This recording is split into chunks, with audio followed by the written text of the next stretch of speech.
Good morning class 4। कैसे हैं आप सब?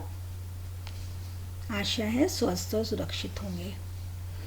गर्ल्स, हमने कल चैप्टर 18 प्रकृति प्रेमी डॉक्टर भाभा उनके बारे में आधा पढ़ा था, फर्स्ट पार्ट उनका पढ़ा था हमने। तो उसमें हमने क्या क्या चीज़ें पढ़ी थी कि भाभा ने वो एक बहुत अच्छे इंसान के साथ साथ एक अच्छे चित्रकार थे, सितार वादक थे और प्रकृति से प्रेम करने वाले इंसान थे। ठीक है, उन्होंने एक बार पेड़ को कटता हुआ देखा, वहाँ लोगों से पूछा और उसको बचाने की पूरी कोशिश की। उन्होंने सोचा कि उस पेड़ को वहाँ से उखाड़ के वो वापस अपने जहाँ वो जॉब वर्क करते थे वहाँ पे वो लगवाएंगे, लेकिन ऐसा नहीं हो पाया और उन्होंने एसडी वैद्य की सहायता से उस पेड़ को काटने से बचा लिया। आज हम उसके आगे पढ़ेंगे कि भाभा परमाणु अनुसंधान केंद्र बनने से बहुत पहले ही भाभा ने केंद्र को घेरने वाली पहाड़ियों पर पौधारोपण की गारंटी दी। कहाँ पे दी? भाभा ने परमाणु अनुसंधान केंद्र बनने से बहुत पहले ही, जब वो बन रहा था अनुसंधान केंद्र रिसर्च सेंटर, तो उन्होंने उसके पहले ही कहा कि उसको आगे जो केंद्र की घेरने वाली पहाड़ियाँ हैं उनमें पौधारोपण यानी पौधे लगाए जाएंगे, उसकी गारंटी दी। अन्य मौक़ों पर भी उन्होंने एक जगह से दूसरी जगह वृक्षों का पुनरारोपण करवाया, यानी एक जगह से वृक्षों को निकाल के दूसरी जगह पे लगवाया।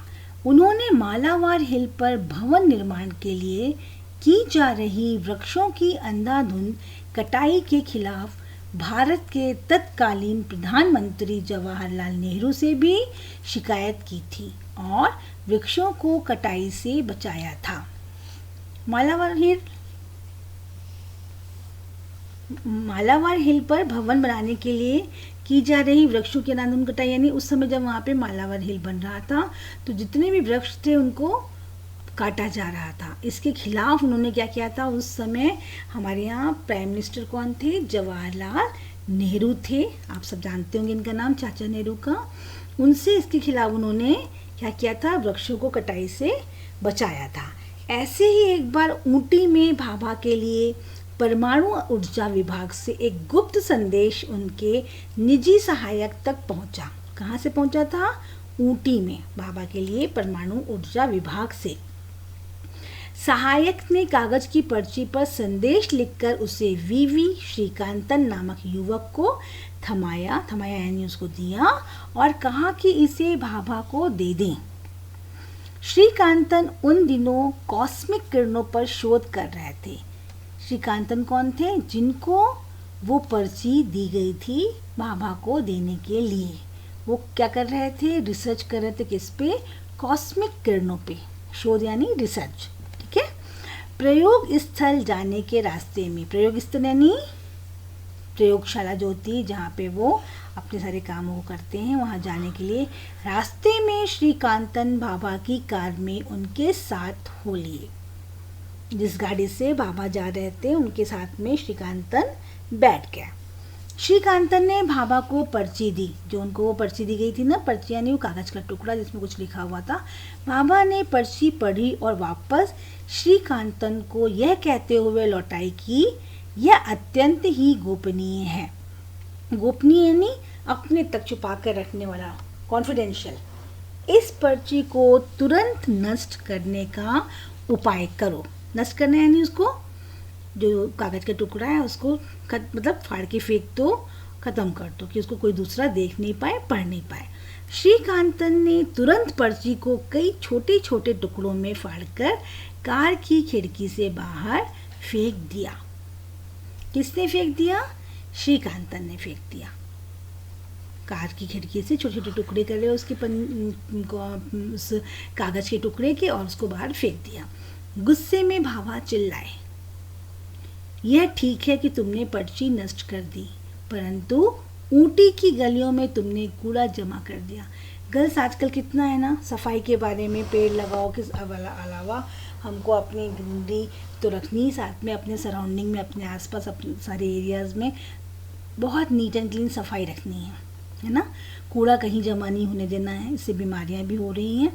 तो उस समय में भी बाबा ने क्या कहा था कि ऊटी की गलियां, यानी जहाँ से उस सड़क से हम निकल रहे थे वहाँ पे तुमने उन पर्चियों को, टुकड़ों को फेंक करके एक तरह से कूड़ा इकट्ठा कर दिया।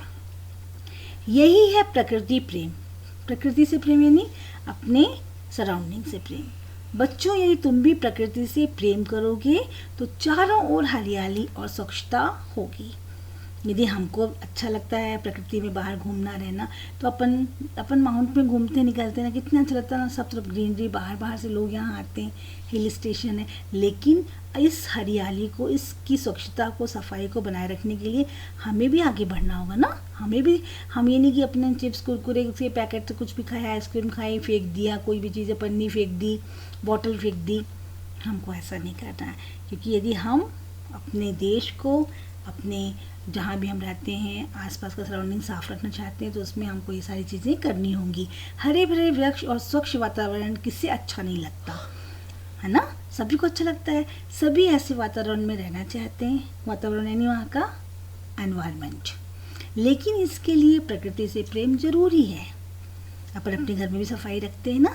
हाँ, ऐसे ही एक प्रकृति प्रेमी थे होमी जहांगीर बाबा। इनका पूरा नाम क्या था? होमी जहांगीर बाबा। इस पूरे चैप्टर में गर्ल्स हमने क्या पढ़ा था? प्रकृति से प्रेम, हर तरफ स्वच्छता, सफाई और ग्रीनरी, है ना। उन्होंने छोटी सी चीज़ पे कितना डांटा उनको कि आपने उस टुकड़े को सड़क पे फेंक दिया। ऐसे तो अपन कितना कुछ फेंकते रहते हैं ना। तो इससे क्या सीखने को मिलता है कि स्वच्छता और ग्रीनरी के लिए हमको खुद आगे बढ़ना होगा। हम सब अपना प्रयास करेंगे, सब सफाई रखेंगे तो अपने आप सफाई रहेगी और कोई चीज़ गंदी नहीं होगी। हमेशा कूड़े को हमको डस्टबिन में ही डालना है। समझ में आ गया ये चैप्टर बेटा आप सबको? ओके, अभी इसमें अपन शब्दार्थ और वाक्य एक बार पढ़ लेते हैं। संस्थापक, स्थापना करने वाला, फाउंडर, है ना, जो उसको स्थापित करता है, उसकी स्थापना करता है।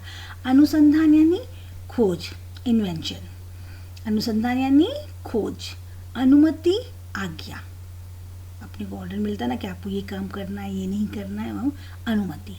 डिवीजन, विभाग, अलग अलग विभाग में अपन काम करते हैं ना। विचित, आहत। विकृत, भद्दा, जो अपन ने पढ़ा कि कोई चीज़ जल जाती है, कहीं कुछ सा, तो अजीब सा फेस हो जाता है ना। अब गर्ल्स, मैंने जो सेकंड आपको पार्ट पढ़ाया है, इसको भी आप आज अच्छी तरह से पढ़ेंगे, समझेंगे, ठीक है। अब नेक्स्ट कल मैं आपको शब्दार्थ, वाक्य, क्वेश्चन आंसर्स तो भेजूंगी। उसके पहले मैं आपको क्या भेजूंगी? आपकी जो बैक एक्सरसाइज है गर्ल्स ना, tick the correct options, true false, fill in the blanks, ये सब में, और वन वर्ड आंसर्स, ये मैं आपको भेजूंगी। देन उसके बाद लास्ट में मैं क्या भेजूंगी आपको? आपके बिग आंसर्स, सेंटेंसेस और मीनिंग्स। वो आप अपनी क्लास वर्क कॉपी में सुंदर राइटिंग में साफ साफ लिखेंगे और उसको लर्न करना स्टार्ट करेंगे। ओके बेटा, सबको समझ में आ गया अच्छे से chapter? Okay, thank you, God bless you.